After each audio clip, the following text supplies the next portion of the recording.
آپ یہ کیوں نہیں پوچھتے کہ میرے آقا کیسے دکھتے تھے, کیسے نظر آتے تھے؟ یہ حدیثوں میں پڑھتے ہیں. اگر ایک بار میرے آقا کا حلیہ پڑھ لوگے یا کہیں سے سن لوگے, آنکھ بند کرنا, قسم رب ذوالجلال کی, اگر وہ جلوہ نظر نہ آئے تو پھر مجھے کہنا. اگر وہ جلوہ نظر نہ آئے, نظروں میں بساؤ اس چیز کو, تو پھر دیکھو کہ کیوں نہیں نظر آتے. تم خالی درود پڑھ کے سوچتے ہو کہ وہ آ جائیں گے, تم یہ تصور کر کے یعنی صرف تسبیح گھما کر کے سوچتے ہو کہ وہ آ جائیں گے. اپنے ذہن سے ساری تصویریں ہٹاؤ, اس ایک صورت پر نظر جماؤ, اس ایک صورت پر نظر جماؤ. ہم اپنی زبان سے نہیں, صحابہ سے پوچھ کر کے کہ وہ رسول دکھتے کیسے تھے. حضرت اویس قرنی نے حضور کو دیکھا نہیں تھا, اویس قرنی نے حضور کو دیکھا نہیں تھا, صرف صحابہ سے پوچھا ہی تھا وہ کیسے دکھتے ہیں, اور پھر روزانہ میرے آقا کی زیارت کرتے تھے, روزانہ حضور کی زیارت کرتے تھے, آنکھ بند کرتے تھے. صدیق اکبر نے کہا ہے حضور کے لبھائے مبارک گلاب کی پنکھڑیوں کی طرح ہیں, دونوں ابرو میرے آقا کے بڑے گھنے تھے اور تھوڑا سا ملے ہوئے تھے, پیشانی کافی اونچی تھی, آنکھیں بڑی بڑی تھیں اور بہت ہی کالی آنکھیں تھیں, رخسار اتنے بھرے ہوئے تھے, دونوں گال حضور کے کہ کبھی غصے میں آ جائیں تو انار کی سرخی اور کبھی مسکرائیں تو گلابی رنگت. اور حضور صلی اللہ علیہ وسلم مسکراتے تھے تو کبھی 2 دانت نظر آئے, کبھی 4 دانت نظر آئے, اور دانتوں میں اتنی تیز روشنی کہ اندھیرا کمرہ بھی جگمگا اٹھے. حضور پاک صلی اللہ تعالی علیہ وسلم کی گردن مبارک اتنی صاف و شفاف کہ دیکھنے والے کہتے یہ پانی پیتے وقت بھی انہیں پانی نظر آ جائے.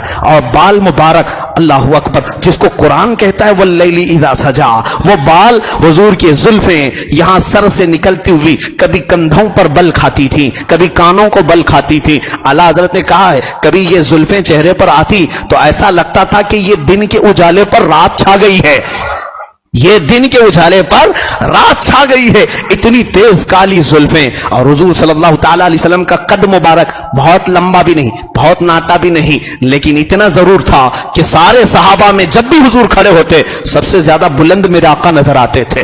کسی کو جھانک کر دیکھنے کی ضرورت نہیں ہوتی, حضور جہاں ہوتے تھے بلند نظر آتے تھے, نہ بہت زیادہ لمبے نہ بہت زیادہ پست قد. حضور صلی اللہ تعالی علیہ وسلم کا نہ پیٹ مبارک باہر نکلا تھا, نہ ہی کوئی جسم کا عضو باہر نکلا تھا, بالکل شیڈول سا جسم تھا, یہاں تک کہ سینہ مبارک بھرا ہوا, ہتھیلیاں بالکل کشادہ اور چوڑی, یہاں تک کہ جو مصافحہ کرے اسے ایسا لگتا کہ وہ ریشم کے نرم نرم گدے میں یا لباس میں اپنا ہاتھ دے کر کے نکالا ہے, اور جو ایک بار دیکھے حضور کو پلکیں جھپکانا بھول جائے. اور حضور صلی اللہ تعالی علیہ وسلم کے لباس مبارک کا عام طور پر انداز یہ ہوتا کہ تہبند شریف پہنتے, چادر اوپر ڈال لیتے, کبھی جبہ پہنا اور گرمیوں کے دنوں میں صرف چادر ڈالتے. اور فرماتے ہیں صحابہ حضور صلی اللہ تعالی علیہ وسلم دعا کے لیے کبھی اتنا لمبا ہاتھ اٹھاتے تھے, اوپر کی طرف ہاتھ اٹھاتے تھے, حضور کے بغلوں کی سفیدی نظر آتی تھی, اتنی تیز اجالا پن وہاں سے آتا تھا کہ اگر کسی کی سوئی گم ہو جائے تو اس روشنی میں وہ اپنی سوئی ڈھونڈ سکتا تھا. حضور صلی اللہ تعالی علیہ وسلم کے یہ بغلوں کی سفیدی تک نظر آتی تھی صحابہ کو, اور داڑھی مبارک اتنی گھنی تھی, اللہ اکبر, حضور صلی اللہ تعالی علیہ وسلم کی داڑھی مبارک بالکل شیڈول گھنی ہوئی. حضور کے بال مبارک نہ بہت زیادہ نرم جس کو سلکی کہتے ہیں, نہ بہت زیادہ گھنگریالو, بلکہ درمیان کے تھے, کچھ ہلکے سے گھنگرو اور بہت ہی نرم. ان بالوں کو دیکھ کر کے عرب کے تمام لوگ اش اش کرتے تھے کہ یہ دولہا نے پائی ہے رنگت کہاں سے. حضور صلی اللہ تعالی علیہ وسلم کے جسم مبارک کی یہ تھی, اور تلوے حضور کے قدم مبارک اتنے بھاری کہ جس پتھر پر رکھیں حضور وہاں پر نشان پڑ جائے. اور نہ ہی انگلیاں بہت زیادہ لمبی نہ ہی بہت زیادہ چھوٹی, بلکہ بہت ہی زیادہ ملائم اور ایک سائز کی. حضور صلی اللہ تعالی علیہ وسلم کی یہ تمام باتیں ہو گئی.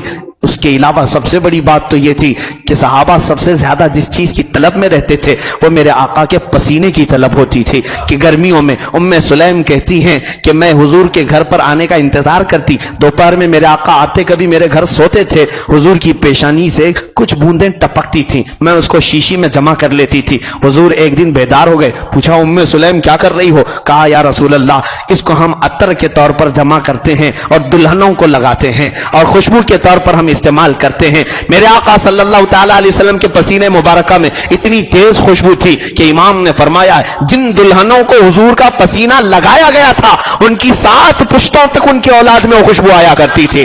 واللہ جو مل جائے میرے گل کا پسینہ, مانگے نہ کبھی عطر نہ پھر چاہے دلہن پھول.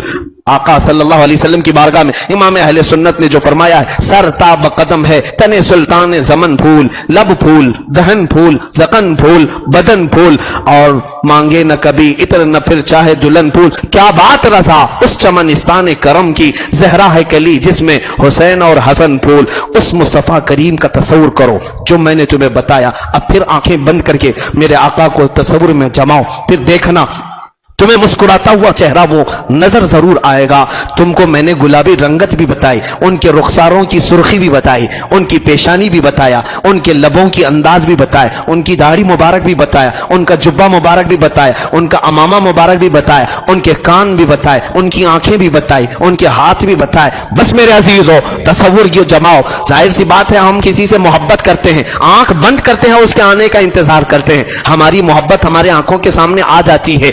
آج ہم اس محفل میں جس سے محبت کرتے ہیں، آنکھ بند کرو، تصور جماؤ، دیکھو کہ وہ آتے ہیں کہ نہیں آتے ہیں، کہو اتنا میرے آقا آؤ کہ مدت ہوئی ہے تیری راہ میں اکھیاں بچھاتے بچھاتے، میرے آقا آؤ کہ مدت ہوئی ہے تیری راہ میں اکھیاں بچھاتے بچھاتے۔ سنا ہے آپ ہر عاشق کے گھر تشریف لاتے ہیں، میرے گھر میں بھی ہو جائے چراغاں یا رسول اللہ۔ یقیناً میرے آقا صلی اللہ تعالی علیہ وسلم کی زیارت میں دعا کرتا ہوں مولا اس پورے مجمع کو، بلکہ جو سماعت کر رہے ہیں اسی ماہ ربیع النور میں، اسی میلاد کے موسم میں، نہیں مولا اسی شب میں میرے آقا کی زیارت نصیب فرما۔